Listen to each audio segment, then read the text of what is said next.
하나님의 말씀은 미가서 7장 마지막 7장 부분을 보도록 하겠습니다. 1296페이지 7장 우리 6절까지 1절 6절까지 한 절씩 교도하도록 하겠습니다. 7장 1절 재앙이로다 나여 나른 여름 과일을 딴 후와 포도를 거둔 후 같아서 먹을 포도송이가 없으며 내 마음에 사모하는 처음 익은 무화과가 없도다. 경건한 자가 세상에서 끊어졌고 정직한 자가 사람들 가운데 없도다. 무리가 다 그 피를 흘리려고 매복하며 각기 그물로 형제를 잡으려 하고 두 손으로 악을 부지런히 행하는도다. 그 지도자와 재판관은 뇌물을 구하며 권세자는 자기 마음의 욕심을 말하며 그들이 서로 결합하니 그들의 가장 선한 자라도 가시 같고 가장 정직한 자라도 찔레 울타리보다 더하도다.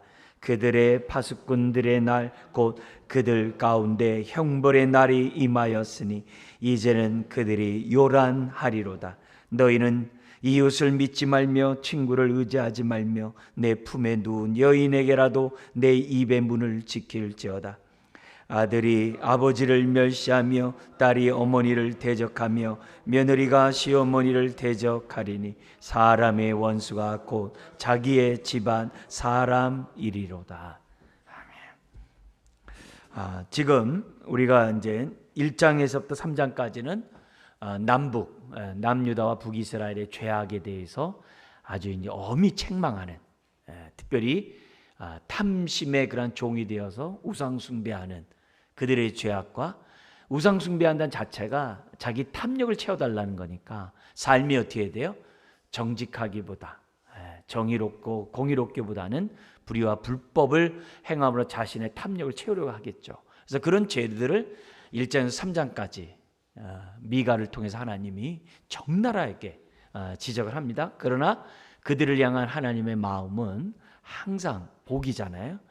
이런 자들을 위해서 4장 5장에 그들의 죄악을 정말 하나님이 다 도말하며 그들의 죄값을 다 지불한 다음에 하나님이 이 예루살렘을 새 예루살렘이 되게 하고, 그리고 이 새 예루살렘을 다른 탐욕의 그러한 지도자들이 통치하는 것이 아니라 만왕의 왕 예수 그리스도께서 통치하게 할 것이다 라는 그런 예언을 4장 5장에 설명합니다. 그렇기 때문에 6장에서는 너희들의 죄들을 알고 회개하라, 그런 얘기를 하고 이제 7장에 가서는 그렇게 너희들이 회개한다고 한다면 하나님이 너의 삶을 내가 다시금 회복하리라, 너희뿐만 아니라 이 땅을 회복하시겠다라고 하는 그러한 메시지를 이제 선포하면서 굉장히 중요한 얘기를 해요. 그게 마지막 이제 7장 18절, 19절, 20절에 있는 하나님의 언약의 호소를 해요. 언약의 신실하신 약속을 신실하게 지키시는 언약의 하나님 앞에 이렇게 호소하면서 하나님 앞에 모든 기도, 모든 문제를 다 맡겨요. 뿐만 아니라 하나님의 성품의 호소예요. 그 인자를 베풀기를 즐겨하시는, 용서하시는 그 하나님을 그 성품에 호소하면서 이 미가가 기도할 뿐만 아니라 모든 걸 맡겨요. 그렇기 때문에 우리가 미가서를 보면서 우리가 무엇보다도 알아야 될 것이, 우리가 기도하는 하나님이 어떤 하나님이냐, 그분은 언약에 신실하신 하나님이에요.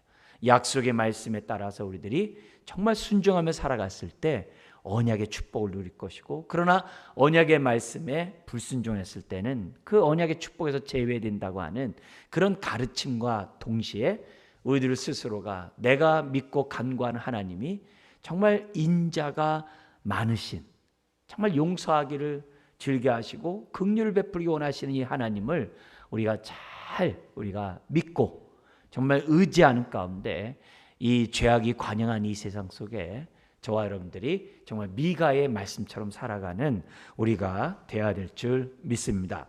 우리 큰 이 7장에 우리 나와 있는 내용을 이렇게 보면은 전체적인 이 주제가 이제 7절에 있는 것처럼 이런 죄악이 관영한 이런 가운데서도 나는 하나님을 우러러보리라. 하나님을 보며 어떻게 돼요? 기도하게 되죠. 기도하다 보면 어떻게 돼요? 하나님의 그러한 언약에 신실하고 인자가 많은 하나님을 생각하니까 기도하다 보면 어떻게 돼요? 찬양하죠. 그게 이제 7장에 나와 있는 그런 내용입니다. 우리 단락으로 얘기한다면 1절부터 6절이 이제 첫 번째 단락이에요. 그 단락의 1절부터 6절까지 나와 있는 얘기는 1절에 있는 것처럼 재앙이로다라는 거죠. 예. 그게 이제 중요한 이 앞에 나와 있는 얘기고요. 두 번째 단락이 이제 7절에서부터 이제 13절까지 나오고 있어요. 이런 정말 죄악이 관영한 이 세상 속에서 나는 하나님을 바라보며 기도하겠다. 이게 이제 오늘 믿음으로 살고자 하는 저와 여러분들이 반드시 배워야 될 정말 이 미가를 통해서 배워야 될 하나님의 교훈인 줄 믿습니다. 그리고 나서 이제 이 14절부터 20절에 하나님을 결국 이제 찬양하게 되는데, 왜냐하면은 결국 하나님은 언약에 신실하실 거거든요. 회개하고 주 앞에 돌아온 자들에게 하나님은 언약의 축복을 약속하셨거든요. 그래서 그 약속을 믿기 때문에 결국 어떻게 돼요? 모든 것을 맡기면서 이 찬양하는 이런 모습이 이제 이 세 번째 단락에서 중요한 요소들입니다. 자, 우리 그러면 첫 번째 단락 1절에서 6절까지 보면은 이 부패한 지도자들, 사실 부패한 지도자만이겠어요? 이스라엘 그들과 함께 동조하는 그 모든 백성들에 대해서, 그러나 특별히 부패한 지도자들에 대해서 어떻게 심판하는가 우리에게 보여주고 있습니다. 먼저 1절부터 4절 상반절까지는 이 지도자들 가운데 의로운 자가 없다는 거예요. 왜? 탐심의 종이 되니까 권력을 가지고 자기 탐욕을 추구하게 되다 보니까 불의와 불법을 행하거든요. 우리나라에서도 막 권력자들이 비리를 많이 일으키잖아요.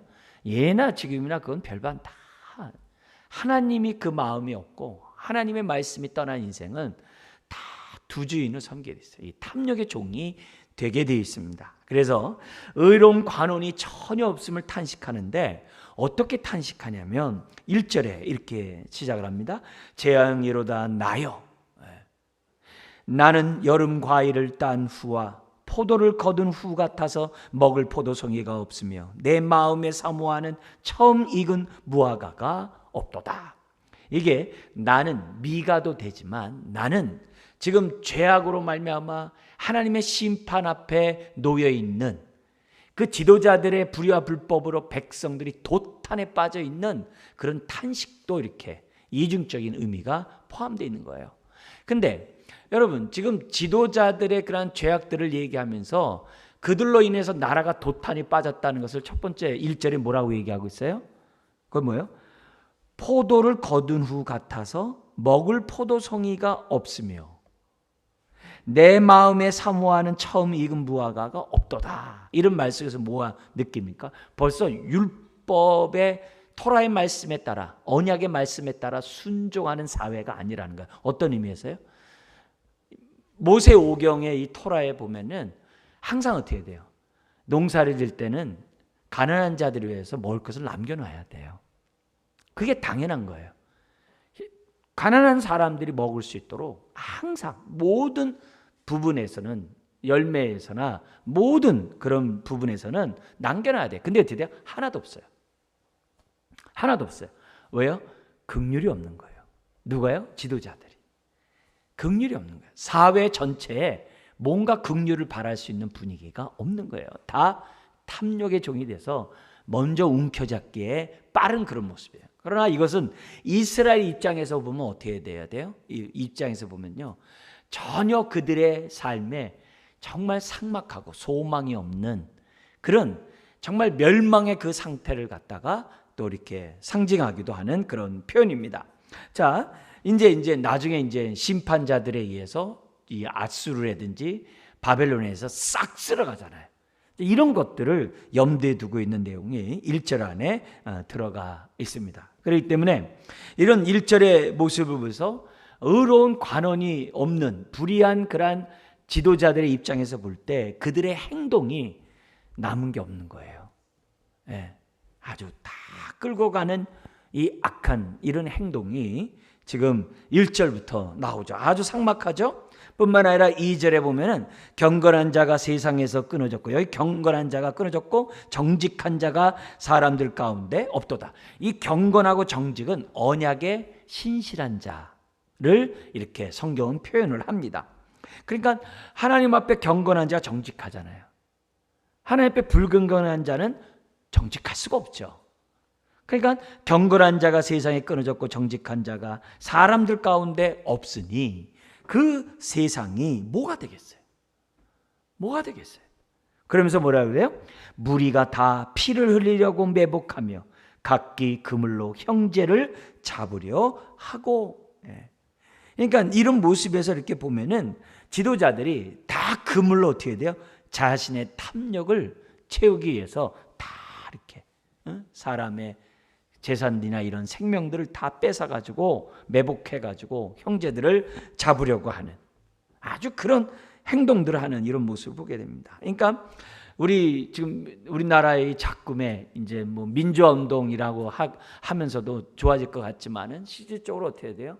다 이렇게 법을 알고 권력을 잡은 이런 법조인을 비롯한 이런 사람들이 하는 그런 행동들을 보면은 뭐 최근에 우리 50억 클럽 막 이런 거 보잖아요. 법을 아는 사람들이 막 해는 이런 일들이 막 이렇게 나온 모습을 볼 때 이게 미가 시대보다도 더하면 더하지 덜하지 않다는 걸 우리가 보는 거예요. 그러니까 우리가 다 드러나지 않아서 그렇지, 그러나 하나님 앞에서는 미가 선지자를 통해서 지금 이렇게 다 백일하에 드러나고 있는 거거든요. 지금 오늘날의 미가 선지자가 오면은 어떤 표현을 하는지 이루 말할 수 없는 그런 내용들이죠. 그러니까 그렇게 하고 있다는 거예요. 그러니까 사람을 보더라도 어떻게 돼요? 다 돈으로 보는 거죠. 다 어떻게 하든지 착복하려고 하는 그런 모습 뿐만이 아닙니다. 3절에 보니까 그들이 두 손으로 악을 부지런히 행하는도다. 두 손으로 선을 행하기도 정말 부족한 이런 상황 가운데 악을 행하는데 드디어 두 손으로 한다. 그만큼 막 허겁지겁 능수능란하게 닥치는 대로 이렇게 악을 부지런히 행하는도다. 그러면서 그 지도자와 재판관은 뇌물을 구하며 권세자는 자기 마음의 욕심을 말하며 그들이 서로 어떻게 돼요? 결합하니 야합하니. 그러니까 있는 자들만의 그러한 세상이 벌어지고 있는 그 모습이 3절에 기록되어 있는 거죠. 그러니까 이미 자기네들이 카르텔이 돼가지고 이렇게 도탄에 빠지게 하는 그런 일들, 우리나라만 있는 것이 아니죠. 그러니까 많은 나라에서도 여전히 이런 것들이 있는 것을 우리들이 보게 돼요. 그러니까 이런 것들을 통해서 하나님을 떠난 그 세상의 그 아주 속살을 우리가 지금 보고 있는 거예요. 그러니까 이런 걸 보면서 우리가 어떻게 돼요? 숨이 막 질식하는 것 같죠. 이런 상황에서 우리가 어떻게 해야 되냐? 그게 미가서가 우리에게 주는 메시지예요. 우리 좀 더 보면은 4절 상반절까지 그들의 가장 선한 자라도 가시 같고 가장 정직한 자라도 찔레 울타리보다 더하도다. 무섭죠. 전혀 미가서 6장 8절이 핵심 구절이죠. 미가서 6장 8절 우리 다 같이 한번 읽어볼까요? 사람아, 주께서 선한 것이 무엇임을 내게 보이셨나니 여호와께서 내게 구하시는 것은 오직 정의를 행하며 인자를 사랑하며 겸손하게 내 하나님과 함께 행하는 것이 아니냐. 근데 그렇지 않다는 거예요. 그렇지 않은 그 모습을 지금 우리들에게 보여주고 있어요. 그러니까 지륵탕에서 깨끗해봤자 누가 깨끗하겠어요? 그죠? 그러니까 저렇게 우리가 뉴스 매스컴에 이런 데 보면 그렇게 악을 행하면서도 정말 이렇게 태어난 이게 모습 보면 인간이 맞나 이런 생각이 들잖아요. 그러니까 뭐 나만 그러냐? 너희들은 안 그러냐? 뭐 이런 태도도 갖는 것 같기도 하고, 그 자리에 뭐가 이렇게 먹을 게 많은지 하여튼 뭐 그 자리에 전전긍하는 모습 볼 때마다 아찔하잖아요. 그러니까 그런 모습들을 지금 미가가 하나님의 그러한 뜻 가운데 지금 죄악들을 들춰내고 있는 걸 봐요. 이런 모습에 대해서 언약에 신실하신 하나님이 불의한 자에게 임하는 그 심판이 어떠한지를 4절 하반절에서 6절에 얘기를 해요. 뭐라고 얘기하냐면 이렇게 얘기합니다. 4절 하반절에 그들의 파수꾼의 날, 곧 그들 가운데 형벌의 날이 임하였으니 이제는 그들이 요란하려다. 그가 나라의 백성을 요란하게 했는데 이제는 그들이 요란케 된다는 거예요. 지금 혼란에 자기네들이 빠지게 된다라고 말하고 있어요. 그래서 이 모습이 이사야 22장에 보면은 아수르와 주변의 민족의 침입으로 이렇게 된다고 하는 예언이 그대로 여기 또 다시 반복해서 나오는 것을 보게 됩니다. 그러면서 5절 6절에 어느 정도로 사회가 도탄에 빠지냐면 이렇게 돼 있습니다. 지금 지도자들을 치니까는 또 주변에서 어떻게 돼요? 아수르를 비롯한 주변 나라들이 공격하니까 백성들이 어떻게 돼요? 지도자가 자기를 백성을 위해 죽겠어요? 아니잖아요. 자기가 살고자 할 거 아니겠어요? 그러니까 어떻게 돼요? 나라 전체가 어떻게 도탄에 빠지는지를 보여주는 내용이에요. 이런 일이 생겨나지 않도록 저와 여러분들은 기도해야죠. 뭐라냐면 5절에 너희는 이웃을 믿지 말며 친구를 의지하지 말며 내 품에 누운 여인에게라도 내 입의 문을 지킬지어다. 믿을 수 없는 그런 관계가 되는 거죠. 서로 의지해야 되는데 아들이 아버지를 멸시하며 딸이 어머니를 대적하며 며느리가 시어머니를 대적하리니 사람의 원수가 곧 자기의 집안 사람이리로다. 이건 예수님이 종말에 정말 그때 일어난다고 말씀했던 내용이 똑같은 내용이 여기 미가서에서도 나오는 것을 봐요. 그러니까 인간성이 아주 상실된 그런 모습, 애정은 없고 인자는 없고 자기 유익만 구하는 이런 모습.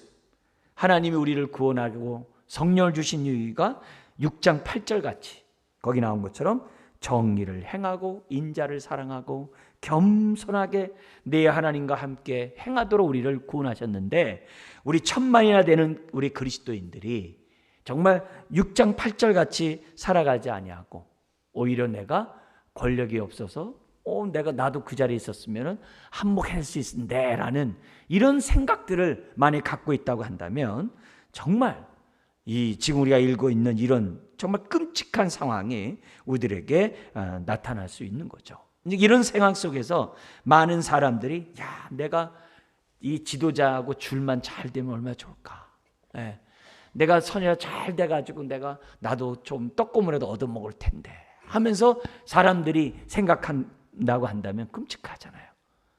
그게 아니라 우리 그리스도인들이 정말 6장 8절에 있는 것처럼 정신 차려서 그런 것들을 내가 이렇게 끊어버리고 정말 하나님의 뜻 가운데 우리가 살고자 한다고 한다면 하나님 기뻐하겠죠. 미가서를 듣는 저와 여러분들이 그들과 짝할 것인가 아니면 그들과 단절하는 그런 세상을 만들어갈 것인가는 오늘 우리들의 몫인 거죠. 자, 그런 가운데 하나님의 이 심판은 너무나도 무서운 거예요. 자, 이런 세상 속에 우리가 그리스도인들 어떻게 되는가? 그게 이제 7절 이하예요. 이거는 미가 선지자가 외칠 뿐만 아니라 오고 오는 모든 그리스도인들이 하나님 앞에 가져야 될 하나님의 계시의 말씀이에요. 7절 우리 같이 한번 읽어볼까요? 오직 나는 여호와를 우러러보며 나를 구원하시는 하나님을 바라보나니 나의 하나님이 나에게 귀를 기울이시리로다. 아멘. 뭐요? 이런 어둠 상황에서 내가 힘 있는 자 편에서 같이 이렇게 내가 목숨을 부지하고 살아가는 그것이 아니라 내가 그런 권력자를 바라보는 것이 아니라 오직 하나님만을 바라보겠다고 하는 이 미가 선지자의 이 결단, 이 시대에 오늘 저와 여러분들이 정말 가져야 될 주님의 말씀인 줄 믿습니다. 지금 이 심판의 현실 상황 속에서 그는 하나님을 우러보겠다라고 선포하고 있어요. 그러니까 윗물이 더러워도 나로부터 어떻게 돼요? 깨끗해질 수 있다라는 이 믿음을 가지고 하나님을 바라보는 이 미가의 이 기도가 오늘 우리 모든 그리스도인들의 기도가 돼야 될 줄 믿습니다. 더구나 미가 선지자는 아까 얘기했던 7장 그 제일 끝에 있는 언약의 신실하신 하나님을 믿기 때문에 하나님을 바라보는 거예요. 그분의 인자가 크기 때문에 하나님만 바라보는 그 미가 선지자의 모습을 저와 여러분들이 본받으셔야 돼요. 배워야 되고 오늘 이 밤에 저와 여러분께서 8절부터 10절까지는 대적자들 특히 아수르나 저 바벨론의 그 대적자들이 이스라엘 남유다를 갖다가 막 그냥 싹 쓸어감으로 얼마나 기뻐하고 즐거워하겠어요? 근데 그것이 심판의 증거가 되리라. 그래서 너희가 오히려 너희의 기쁨이 부끄러움이 될 것이라고 미가 선지자가 지금 뭐냐면 선포하고 있는 거예요. 뭐라고 얘기하냐면 8절에서 10절에 이렇게 얘기합니다. 나의 대적이여 나로 말미암아 기뻐하지 말지어다. 여기 미가만이 아니라 북이스라엘과 남유다 전체 얘기하겠죠. 나의 대적이여 나로 말미암아 기뻐하지 말지어다. 나는 엎드러질지라도 일어날 것이요. 스스로 일어나는 게 아니에요. 회개하고 남은 자로 살아가면 하나님이 그 인생을 일으켜주겠다 약속하셨잖아요. 나는 엎드러질지라도 일어날 것이요 어두운 데 앉을지라도 여호와께서 나의 빛이 되실 것이미로다. 할렐루야. 정말 하나님을 바라보는 이 미가의 믿음, 아멘이죠. 내가 엎드러지더라도 하나님 나를 일으킬 것이고 내가 있는 그것이 어두운 데라면 그곳에 하나님의 빛을 비추라. 아멘이죠. 그러니까 씨띵 골짜기에 저와 여러분들 때문에 생수의 강이 흘러나겠다는 거예요. 왜요? 믿는 자는 그 배에서 생수의 강이 흘러나겠다고 했으니까 우리가 환경 탓하고 주변 사람 탓하고 그럴 게 아니라는 거죠. 모든 것이 나로부터 하나님의 역사가 일어나기 때문에 미가는 이런 확신을 바라보는. 그래서 하나님을 바라보는 그곳이 바로 어떻게 돼요? 넘어진 자라 할지라도 일어나는 자리요. 어둠 가운데 있다 할지라도 빛이 되는, 빛을 비추시는 자리가 되는 줄 믿습니다. 그러니까 우리가 어떤 상황에서도 주를 바라보는 거예요. 왜요? 그분은 7절에 나의 기도에 귀를 기울이시거든요. 내 기도에 귀를 기다리세요. 정말 기울이시는 이 모습. 더구나 우리 막 이제 수요일 날 우리 나라의 그러한 정말 이 많은 문제를 놓고도 우리 성도 간에 우리 여러 가지 기도 제목 놓고 우리 함께 기도하잖아요. 특히 이렇게 노약자분들 또한 정말 어려운 가운데 있는 분들이 기도하잖아요. 그런 분들이 그곳에서 하나님을 바라봄으로 8절의 응답을 받게 해달라고 우리가 기도해야 됩니다. 정말 어떤 상황에서도 내가 넘어진 그 자리에서 주님 바라보며 이렇게 세우시고 내가 어둠에 앉았다 할지라도 이제 끝났다 할지라도 내가 이제 거기서 하나님 바라보면 여호와께서 나의 빛이 되실 것임을. 그래서 사도 바울 같은 경우는 로마 감옥에서 재판을 기다리는 그 자리에서 어떻게 돼요? 도리어 복음의 진보가 나타났다. 자기를 정말 지키고 있는 로마 군인이 바울과 뭔 얘기하겠어요? 바울을 찾아오는 사람의 하는 대화를 늘 들을 거 아니에요. 바울을 찾아온 사람에게 복음을 전했다고 그랬잖아요. 사도행전에 계속 전했다고 그러잖아요. 그 옆에서 로마 군인이 못 듣겠어. 계속 듣는 거죠. 계속 들으면 어떻게 돼요? 그런 자들이 예수 믿고 정말 그래서 시위대의 로마 군인들의 그 시위대라고 하거든요. 그 시위대 안에 복음의 진보가 나타났다 그래요.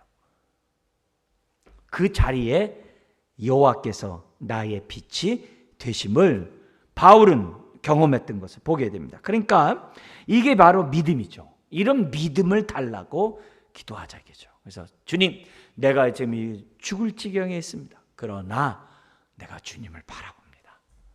내가 기도합니다. 왜요? 7절 8절이 있기 때문에. 그래서 내 삶이 힘들어도 힘들 때마다 우리 병아리가 물 한 번 먹고 하늘 쳐다보듯이 힘들 때마다 하나님 바라보고 그냥 주여, 그냥 그 안에 다 있잖아요. 주여, 아시지요? 하고 그렇게 기도하는 우리가 되어야 한다는 거죠. 뿐만이 아닙니다. 하나님이 어떤 하나님이냐? 9절에 이렇게 얘기를 해요. 아주 인자를 베푸시는 하나님. 그래서 내가 여호와께 범죄하였어도 그의 진노를 당하려니와 마침내 주께서 나를 위하여 논쟁하시고 심판하시며 주께서 나를 인도하사 광명에 이르게 하시리니 내가 그의 공의를 보리로다. 이게 뭐냐면 내가 범죄함으로 바벨론 포로로 끌려갈 수 있고 막 아수르에 끌려갈 수 있고 막 할 수 있어요. 그러나 마침내 때가 되면 주께서 나를 위하여 논쟁하시고 심판하셔서 주께서 회개하고 그곳에서 포로로 끌려간 그곳에서 남은 자로서 살아가면은 주께서 어떻게 돼요? 나를 인도하사 광명에 이르게 하신다는 거예요. 할렐루야죠. 내가 그의 공의를 보리로다. 회개하는 자에게 주시는 하나님의 축복을 볼 때 이건 당연히 하나님의 우리에게 의롭다함을 베풀지 않겠어요? 그러니까 바벨론 포로는 하나님이 힘이 없어서가 아니라 뭐죠? 하나님 백성이 죄를 범했기 때문에 끌려간 거죠. 그러나 거기서 우리 이사야 40장에 있는 것처럼 고역을 배나 다 받은 다음에 때가 되면 하나님이 다시 빛으로 인도하시는 그런 하나님, 그 모습을 우리들에게 가르쳐줘요. 놀라운 것은 심판할 때는 무서운 심판주였는데 보니까 심판이 딱 때가 끝나니까 어떻게 돼요? 우리를 위해서 논쟁하시고 우리를 어떻게 돼요? 인도에서 광명으로 인도하시는 변호사. 예, 그 논쟁, 이 변론, 이게 다 변호사 아니겠어요? 그러니까 그런 모습으로 우리를 하겠다는 거죠. 반면에 하나님 백성에게 정말 싹쓸이 하듯이 이렇게 악을 행한 그런 자들에게 하나님 어떻게 하느냐 이렇게 얘기합니다. 10절에 같이 한번 읽어볼까요? 나의 대적이 이것을 보고 부끄러워하리니 그는 전에 내게 말하기를 내 하나님 여호와가 어디 있느냐 하던 자라. 그가 거리에 진흙같이 밟히리니 그것을 내가 보리로다. 예. 이 하나님에 대해서 조롱했던 그 모습에 대해서 하나님에 대해 오히려 심판하는 거죠. 우리나라에서 많이 쓰는 말이 있죠. 제삿날이 되는 거죠. 하나님 백성을 건드리면 그것이 하나님의 심판의 근거가 된다는 거죠. 네? 그래서 결국 이런 자들은 부끄러움을 당하는 자들이 될 것이다. 그런 얘기를 우리 하나님께서 지금 미가를 통해서 우리들에게 가르쳐주고 있어요. 그러니까 우리를 건드리는 자들마다 그냥 하나님 불내려 주세요. 그건 정말 사도 요한이 신앙이 미성숙할 때 저 사마리아 이방 사람이 믿지 않으니까 불내려서 확 심판하라고. 그건 그때나 그런 거고 사랑의 사도가 된 이 요한일 때는 그렇게 안 하거든요. 오히려 불쌍히 여기는 거죠. 왜요? 하나님이 다 보고 계시거든요. 저와 여러분들에게 해코지한 자들을 다 보고 계시거든요. 예. 어느 순간에 하나님, 그러니까 내가 재판장 노릇할 이유가 없어요. 내가 스스로 그걸 강행한 자가 될 필요가 없어요. 하나님 앞에서 모든 것을 다 아시는 하나님 앞에 맡기고. 그러나 우리는 어떻게 해야 돼요? 내가 이렇게 풍비박산이 되더라도 그곳에서 하나님을 바라보면 넘어진 나를 일으켜 세우고 어떻게 돼요? 어두운 데 앉은 그곳에 빛이 나오게 한다. 에스겔 골짜기로 얘기한다면 마른 뼈다귀 같은 우리들에게 생기가 들어가서 하나님의 큰 군대가 되게 하시겠다라고 말씀하는 거예요. 아멘이죠? 자, 그러면서 11절부터 13절까지는 심판을 받고 남은 자들, 이런 자들은 어떻게 되고, 그리고 그렇게 괴롭힘을 비롯한 주변에 있는 사람들은 어떻게 되는지를 다시 11절 13절에 얘기를 합니다. 여기 11절에 뭐냐면 시온 성이 재건되리라, 새 예루살렘이 되겠다는 그런 약속을 해요. 이미 앞에서 했던 얘기를 다시금 반복해요. 내 성벽을 건축하는 날 곧 그날에는 지경이 넓혀질 것이라. 아멘이죠. 그죠? 여기 건축하는 날, 그 날에는 12절에도 그 날에는 이렇게 날을 이렇게 세 번씩이나 반복하면서 그 날이 뭐예요? 반드시 있을 정말 앞으로의 사건이라는 것을 우리들에게 가르쳐주고 있어요. 5장 11절에서도 했던 얘기를 합니다. 자, 근데 이때는 뭐냐면 그 당시에 이스라엘 백성들만 위한 새 예루살렘이 아니에요. 에스겔이나 계시록을 보면 어떻게 돼요? 열방에서 사람이 몰려올 거거든요. 하나님의 남은 자 백성들이 회복되는 걸 보고 열방에 있는 사람들이 다 하나님께 나온다 그랬거든요. 그러니까 어떻게 돼요? 지경이 넓혀질 수밖에 없는 거죠. 거기. 그래서 내 성벽을 건축하는 날 곧 그날에는 지경이 넓혀질 것이다. 아멘이죠. 예, 거기는 막 이렇게 하면서 이렇게 살 이유가 없는 거죠. 아주 그냥 그렇게 닭장같이 이렇게 할 그런 이유가 없는 거죠. 12절에 보면은 포로로 끌려갔던 자들이 다 돌아오리라. 아수르에서 애굽 성읍들에까지, 그러니까 애굽까지 갔던 자들 다 돌아오고, 애굽에서 강까지, 이 바다에서 저 바다까지, 이 산에서 저 산까지 사람들이 내게로 돌아올 것이다. 아멘이죠. 왜냐하면 예레미야 시절에 3차 바벨론 포로로 끌려가고 거기서 살아남은 자들이 다 어디로 다 갔어요? 애굽으로 다 도망갔다 그랬잖아요. 그런 자들도 다 뭐예요? 다 돌아오도록 하나님이 그렇게 하시겠다라고 얘기를 해요. 그러니까 그러면서 13절 그 땅은 그 주민의 행위의 열매로 말미암아 황폐하리로다. 지금 뭐냐면 남은 자들이 포로로 끌려갔던 자들을 괴롭혔던 그 나라들은 다 황폐하게 될 것이라는 것을 지금 우리들에게 지금 미가를 통해서 보여주고 있습니다. 결국 하나님의 언약 백성, 정말 정의를 행하고 인자를 행하고 겸손히 하나님 앞에서 행하는 자들만이 정말 복된 삶을 살게 될 것이라고 하는 정말 이 메시지를 미가는 선포하고 있는 거예요. 그러니까 미가가 어떻게 돼요? 나는 이런 황무지 같은 이 세상에서 하나님 바라보겠다. 그래서 막 TV나 매스컴 보면서 막 열이 막 나고 막 그럴 때 뚜껑 열리지 말고, 그러면 그럴수록 어떻게 돼요? 하나님 바라보면서 하나님, 오늘도 하나님을 위해 기도합니다.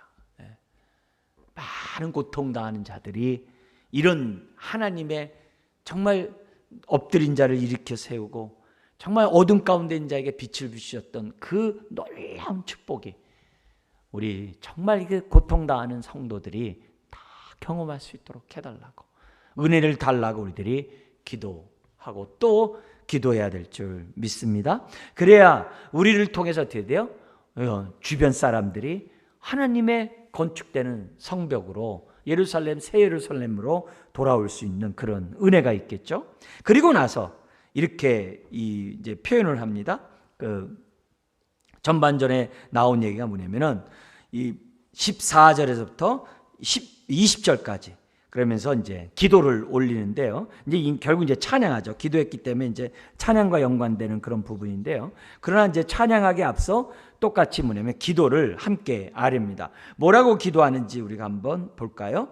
자기 백성을 이제 인도해 달라고 하는 이제 기도인데요. 14절입니다. 같이 한번 읽겠습니다. 원하건대 주는 주의 지팡이로 주의 백성 곧 갈매 속 살림에 홀로 거주하는 주의 기업의 양떼를 먹이시며 그들을 옛날같이 바산과 길르앗에서 먹이시옵소서. 뭐예요? 다시금 광야 생활 때 하나님의 선한 목자로 인도하셨던 그 손길을 과거에 그 주의 지팡이로 인도했던 시편 23편에 있는 그것처럼 하나님 다시금 해 주십시오. 이런 기도를 하는 거죠. 이걸 다른 말로 하면 언약의 말씀에 따라 지금 기도하고 있어요. 왜? 하나님이 이렇게 해 주시겠다 그랬거든요. 하나님의 선한 목자로서 이렇게 해 주시겠다고 약속하셨거든요. 그러니까 그렇게다. 이미 앞에 미가서 앞에서도 2장에서도 이 얘기했거든요. 우리 한번 잠깐 찾아볼까요?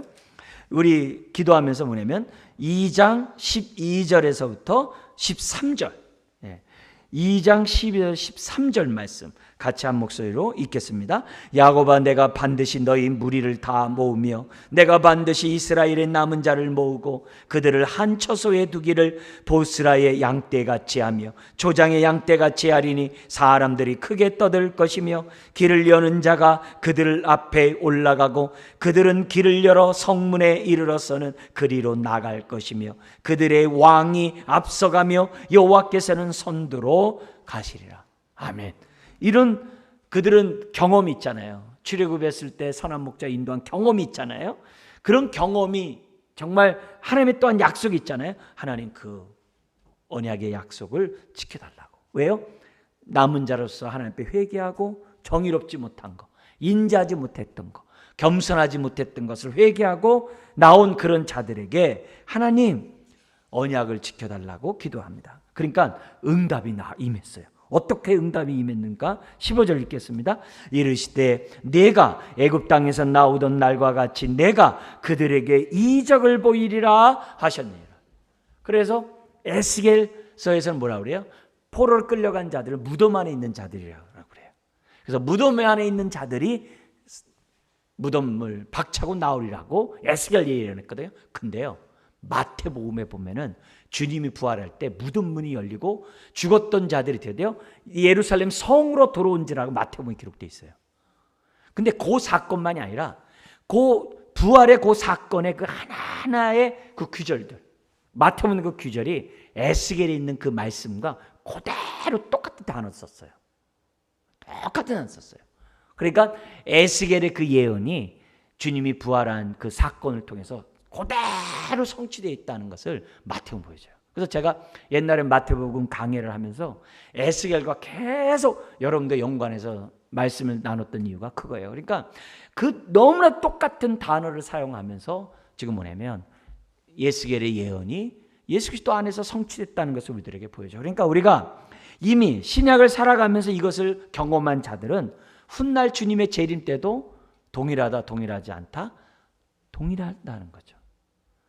이걸 믿고 우리가 어떻게 돼요? 하나님을 7절처럼 바라봐야 한다는 것을 우리들에게 보여줍니다. 그 결과 16절, 17절 앞에 했던 얘기를 다시 반복해요. 이르되 여러 나라가 보고 이렇게 회복되는 그 바벨론 포로에서 돌아오고 예수님이 십자가에 죽으시고 부활함으로 3,000명, 5,000명이 예수 그리스도를 믿는 것들을 바라보고 어떤 일이 벌어지느냐? 이르되 여러 나라가 보고 자기의 세력을 부끄러워하여 손으로 그 입을 막을 것이요 귀는 막힐 것이며 그들이 뱀처럼 티끌을 핥으며 땅에 기는 벌레처럼 떨며 그 좁은 구멍에서 나와서 두려워하며 우리 하나님 여호와께로 돌아와서 주로 말미암아 두려워하리라. 그러니까 하나님의 권능 앞에 떨지 않을 자가 없다는 것을 지금 보여주는 장면이에요. 그러니까 이런 날이 이제 우리는 주님의 십자가 부활을 통해서 받고, 그러니까 지금 뭐예요? 예수를 주님이라고 고백한다는 자질 자체가 다 이거의 성취예요. 다 성취예요. 나중에 이제 주님의 재림 때 이게 완성되는 거죠. 완성되는 거죠. 그러면서 오늘 우리들이 신앙생활하는 거. 그러니까 여러분들이 새신자가 한 명 들어오고 정말 예수 믿고 정말 내가 하나님 믿겠다라고 하는 그 모습 볼 때마다 이런 말씀을 기억하고 이런 말씀을 떠올리면서 아멘 하고 기도하면 우리들의 신앙의 생활이 어떻게 돼요? 그냥 경험으로 끝나는 게 아니라 말씀의 터 위에 깊게 뿌리를 내리고 또 뿌리를 내리고 세움을 입는 골로새 2장 6절 7절의 신앙인이 되는 거예요. 굉장히 중요해요. 왜냐하면 그런 자에게 감사가 넘쳐나거든요. 감사가 넘쳐나거든요. 자, 그리고 나서 하나님을 찬양합니다. 앞에 있는 기도를 이제 요약한 다음에 이 찬양을 하는데 18, 19, 20절입니다. 두 가지를 찬양을 해요. 하나님의 언약의 약속의 신실함과 하나님의 인자하심에 대한 성품을 찬양합니다. 여기 보면 이렇게 되어 있습니다. 18절 같이 읽겠습니다. 주와 같은 신이 어디 있으리까? 주께서는 죄악과 그 기업의 남은 자의 허물을 사유하시며 인애를 기뻐하심으로 진노를 오래 품지 아니하시나이다. 할렐루야. 그러니까 이 얼마나 감사해요. 더구나 예수님이 우리 모든 진노를 다 가져가니 얼마나 감사해요. 그죠? 그 다음에 19절 같이 읽겠습니다. 다시 우리를 불쌍히 여기셔서 우리의 죄악을 발로 밟으시고 우리의 모든 죄를 깊은 바다에 던지시리이다. 그래서 마지막 계시록 때는 바다도 온데간데 없더라. 왜? 바다에서 모든 용이 나오고 막 죄악이 다 나오거든요. 바다가 온데간데 없더라.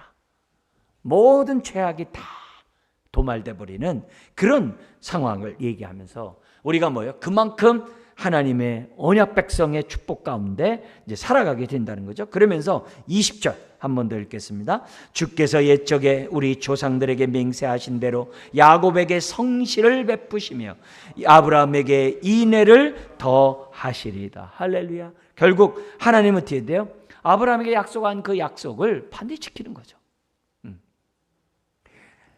갈라디아서 3장에서는 아브라함을 통해서 내 후손이 복을 받으라는 얘기를 갈라디아서 3장에 뭐냐면은 예수 그리스도를 믿고 구원받은 것으로 해석을 했어요. 아브라함 후손이 복을 받는 그것을 예수 그리스도를 믿음으로 말미암아 의롭다함 받는 것으로 갈라디아서 해석을 했어요.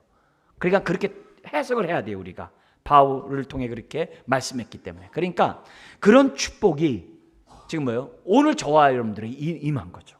그래서 우리가 예수 그리스도를 믿음으로 어떻게 돼요? 하나님의 그 언약에 신실하신 하나님을 그 혜택을 본 자들이에요. 더구나 예수 그리스도를 통하여 대속의 죽음을 죽게 한 그 하나님의 인자를 맛봤으니까 우리는 어떤 사람이에요? 하나님의 그 인자가 풍성하신 그 은혜를 오늘 이 말씀처럼 체험한 자가 된 거죠. 그래서 여러분, 내가 찬양할 때 이걸 찬양해야 돼요. 나를 구원하고 나를 돌보시고 이런 것들 찬양하면서 뭘 찬양해야 돼요? 하나님은 언약에 신실하신 분입니다라는 걸 꼭 찬양해야 돼요. 정말 하나님은 인자가 크신 분임을, 인애를 기뻐하시는 분임을 찬양하는 저와 여러분들이 되셔야만 하는 거예요. 그랬을 때 우리들의 이 땅에 찬양하면 찬양할수록 이 땅의 삶이 어떻게 돼요? 언약에 신실한 그런 언약에 순종하는 신실한 저와 여러분들이 되고요. 그걸 찬양하면 찬양할수록 어떻게 돼요? 내가 계속 아까 뭐예요? 싹 쓸어가지고 긍휼도 없고 인애도 없는 포도송이 하나 남겨놓지 않는 그런 야박한 인생이 되질 않아요. 인애를 베풀 줄 아는 그런 인생이 돼요. 왜요? 그렇게 찬양하니까. 그렇게 사는 거죠. 그래서 우리 7장에서는 특별히 우리가 배워야 될 것이 이거예요. 한탄할 수밖에 없는 현실. 막 우리가 현실을 보면서 그냥 어떻게 할 줄 모르는 이런 답답한 현실에서 우리가 할 일은 뭐다? 하나님 바라보고 기도하자. 그거예요. 하나님을 바라보고 기도하자. 하나님은 약속에 신실하시다. 하나님은 인애를 기뻐하신다. 그걸 우리가 딱 생각하고 하나님을 이렇게 딱 바라봐야 돼요. 그러면요, 그렇게 악을 행하는 사람들이 불쌍해요. 그들을 위해서 어떻게 돼요? 기도하게 돼요. 하나님, 저들의 영혼을 불쌍히 여겨달라고. 그래서 그렇게 악을 행하는 자들에게 무감각하고 그냥 지옥이나 가라 이게 아니라 불쌍히 여기는 마음을 가지고 하나님 앞에 기도하지 않을 수가 없는 거예요. 그러나 기도하면 기도할수록 우리들은 어떻게 돼요? 내 기도 자리가 어떻게 돼요? 내가 실망하고 좌절하는 그 자리가 소망의 자리고, 넘어진 자리가 일어서는 자리고, 어둠에 앉은 자리가 빛이 비추는 자리라 그랬잖아요. 그러면 내 마음의 어둠들이 떠나가요. 막 답답한 그런 마음들이 이렇게 떠나가요. 포기할 수 있는 상황에서 포기하지 않게 돼요. 그리고 나서 우리도 미가 선지자처럼 18절부터 20절 같이 찬양합니다. 이런 찬양을 하나님 앞에 합니다. 그래서 이런 찬양을 우리 삶 속에서 체험케 해달라고 오늘 우리가 이 밤에 기도해야 될 줄 믿습니다. 그런 의미에서 우리 마지막 18절부터 20절 우리 찬양하는 마음으로 우리 한번 다 같이 한 목소리로 읽겠습니다. 주와 같은 신이 어디 있으리까? 주께서는 죄악과 그 기업에 남은 자의 허물을 사유하시며 인애를 기뻐하심으로 진노를 오래 품지 아니하시나이다. 다시 우리를 불쌍히 여기셔서 우리의 죄악을 발로 밟으시고 우리의 모든 죄를 깊은 바다에 던지시리이다. 주께서 옛적에 우리 조상들에게 맹세하신 대로 야곱에게 성실을 베푸시며 아브라함에게 인애를 더하시리라. 아멘. 기도하겠습니다. 하나님 아버지, 우리들의 삶의 언약의 신실함을 찬양하며 우리에게 베푼 그 하나님의 인애를 기뻐하시는 하나님을 찬양하는 주의 자녀들 되게 하여 주옵소서. 주여, 내 삶이 어둠 가운데 진흙 가운데 있다 할지라도 회복하실 하나님을 바라보면서 하나님을 바라보며 하나님께 소망을 두며 기도하는 주의 자녀 또한 가정 몸된 교회, 한국 교회가 되게 하여 주옵소서. 그래서 열방을 주께로 인도하게 하는 하나님의 자녀들, 남은 자들 다 되게 하여 주옵소서. 믿사오며 예수님의 이름으로 축복하며 기도드리옵나이다. 아멘. 아멘.